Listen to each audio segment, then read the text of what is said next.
फिर मोदी साहब ने आतंकवादियों को बता दिया, पाकिस्तान को बता दिया कि भारत को छेड़ोगे तो भारत छोड़ेगा नहीं।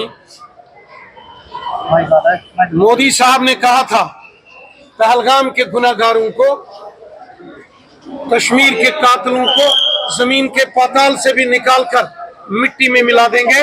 और कल पीओके में और पाकिस्तान में आतंकवादियों को और उनके ठिकाने मोदी साहब ने मिट्टी में मिला दिया है। जो भारत की ओर टेढ़ी आंख करके देखेगा, भारत छोड़ेगा नहीं। पाकिस्तान की सेना, पाकिस्तान की आर्मी, पाकिस्तान की एयरफोर्स, भारतीय सेना, इंडियन एयरफोर्स, इंडियन आर्मी का तो मुकाबला कर नहीं सकती। कायर पाकिस्तानी फौज ने पुंछ के अंदर शहर में आम लोगों को निशाना बनाया है। 1000 से ऊपर आर्टिलरी के फायर पाकिस्तान ने पुंछ शहर में किए। आम लोगों को, रिहायशी इलाकों को पाकिस्तान ने निशाना बनाया।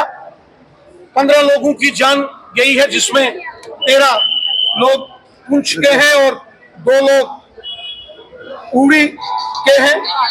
करना में भी नुकसान हुआ है। पाकिस्तान की बुज़दिल आर्मी ने बेकसूर लोगों को, बेगुनाह लोगों को, निहत्थे लोगों को निशाना बनाया, क्योंकि वो हिंदुस्तान की फौज का मुकाबला कर नहीं सकते। हिंदुस्तान ने उनको घर में जाके घुस मारा है। यहाँ 7 के करीब घायल लोग पुंछ से शिफ्ट किए गए हैं। कुछ लोग पुंछ के डिस्ट्रिक्ट हॉस्पिटल में हैं। मैं सीधा बॉर्डर के एरिया से यहाँ आया हूँ लोगों का हालचाल पता लगाने। Civil administration, police administration, Jammu Kashmir की सरकार और केंद्र की नरेंद्र मोदी साहब की सरकार सब मिलजुल कर राहत और बचाव कार्य में लगे हैं।